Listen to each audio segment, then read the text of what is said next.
All right, ladies and gentlemen, welcome once again to my channel.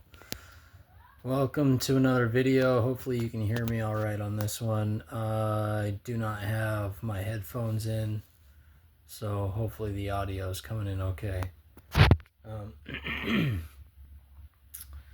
This one's a little bit different, not necessarily talking about the scripture or any particular philosophy or ideology, just kind of a thought that occurred to me recently as I've been kind of working on cleaning house, taking care of things with myself, with my family, and within my community, employment and everything. So as you begin to go through life and go through some of the things in your past, some old traumas will come up, like things that you did, things that other people did to you, and just something to think about here,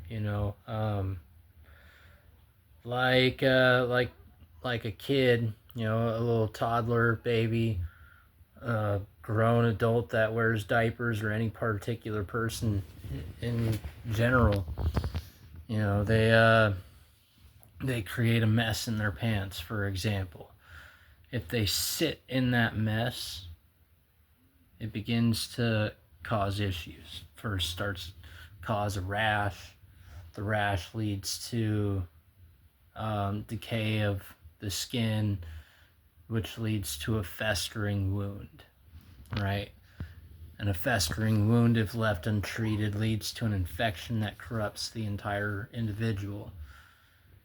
The same principle applies to things that cause you mental instability and emotional trauma, right? If those things aren't dealt with and they're not healed, if they're not taken care of, it becomes a festering wound within the mind, and specifically within the emotional center, as you begin to relive those traumas over and over. This is why in Alcoholics Anonymous, it talks about, like, once you start the process of going through an inventory, it's important to get those things out there and begin to work on them.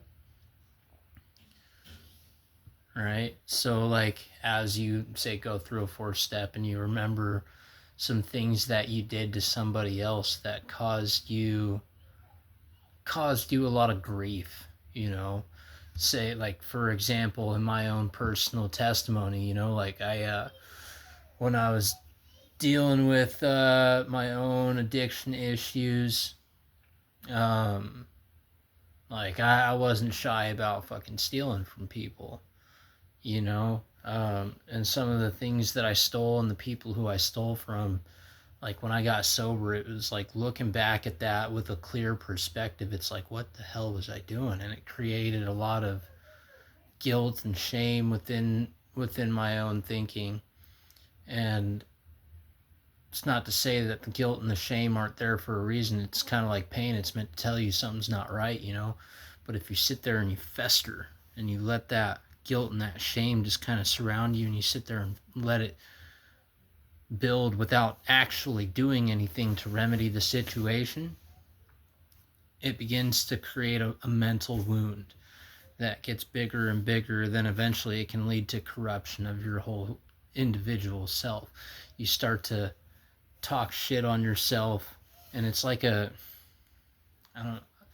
it basically, it opens up a portal to the dark side. It starts dragging you towards the dark side, and talk about some Star Wars lingo, there you go.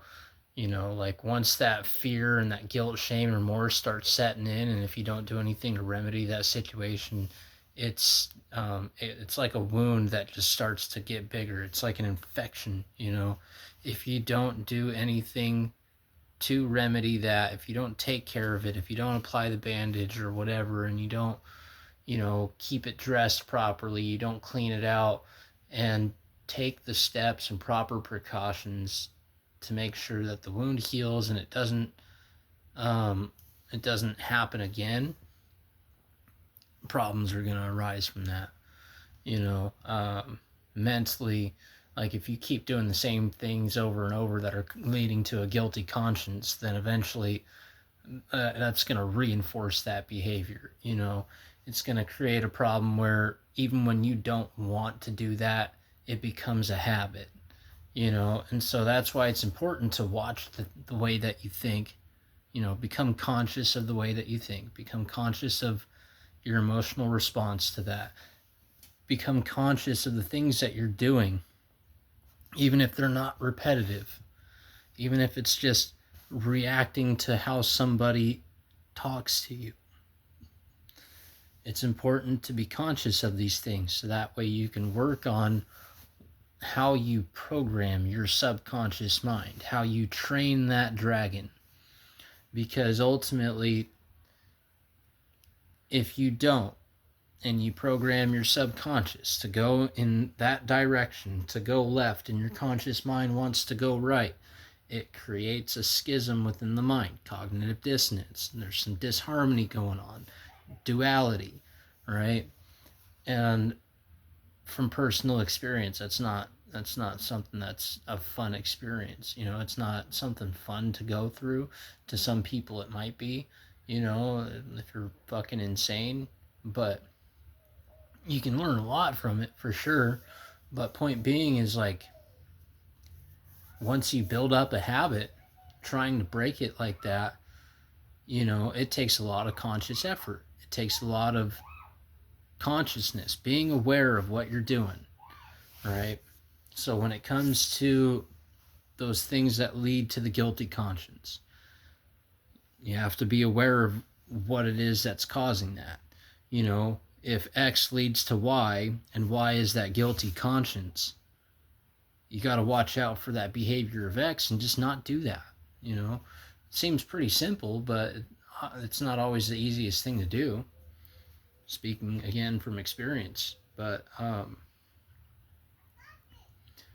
when I guess it's just kind of funny how that as within, so without, like that external type of problem where you sit there and you fester in a mess and you just stew in it, it becomes something that corrupts you eventually, is obviously applicable on the internal thing, on the internal side of things, where that internal mess caused by yourself or as a result of what somebody else may have done, if you don't take care of that wound, it'll fester, become infected, can lead to corruption within yourself and possibly corruption to others and lead to all sorts of issues.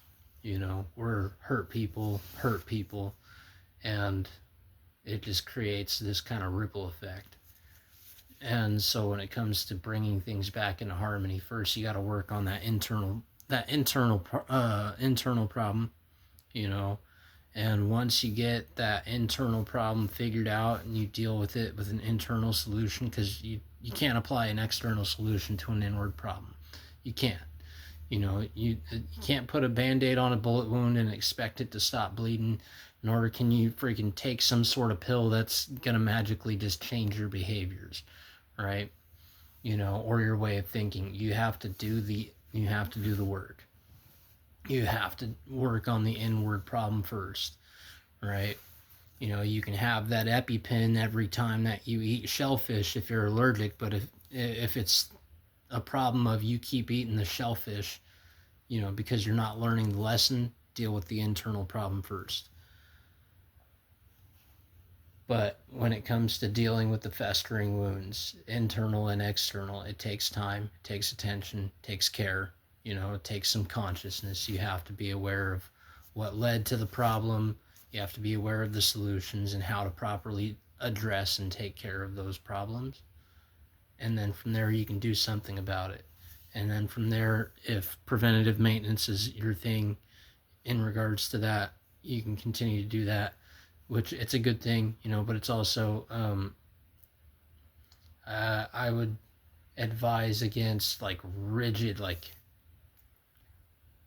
hyper awareness to the point where you're so sensitive about the possibility of something breaking down that you don't do anything at all. That's something that I'd recommend against. um, or do that and fuck around and find out for yourself. You know, it's like being scared of your car breaking down from mileage, high mileage, so you never actually drive your car anywhere. You know, what's the purpose of having the car? You know, being scared of walking outside and slipping on your stairs and breaking a leg, so you don't ever actually go outside of your house. You know, it's good to be aware of things. Um, Hyper awareness to the point of fear-based motivation isn't exactly something that's conducive to your life and growth as a human being, or a spiritual being in this human experience, whatever you want to look at it as. I don't particularly care either way, but um, hopefully as time moves forward, you know, on a global scale, humanity can start to see some of those wounds that we're seeing in modern culture and in the media. Hopefully those things will heal, but it takes time and attention and care on our part on the individual basis. But then once we've got ourselves figured out, taking that outward into the external world and trying to help other people heal themselves too if they want to heal. And then that's the only way we're ever actually going to make a difference, But from there, that's, I mean, steps closer to the golden age. And I mean, that's kind of my big thing I've been teaching a lot on. And, that's what I'm working towards. I'm not always on top of things. And sometimes I fall astray myself. And sometimes I got to do more work on myself than trying to help other people. But nobody's perfect. It's all about progress. So I hope you guys got something out of that. If you did, great. If you didn't, great. Keep coming back until you do. And if you never do, open your eyes and open your ears and, you know, look around even beyond me, because I definitely don't have everything figured out. Like I just said, I've got problems that I create in my own life sometimes, but it's about getting out of that state of internal contradiction, getting down to the nitty gritty about, who I am and who I am and where it is I want to go, and like what I want to do and where I want to be, and who I want to do that kind of stuff with, and that's something that every person has to go through with themselves, that journey of self discovery. So, anyways, peace.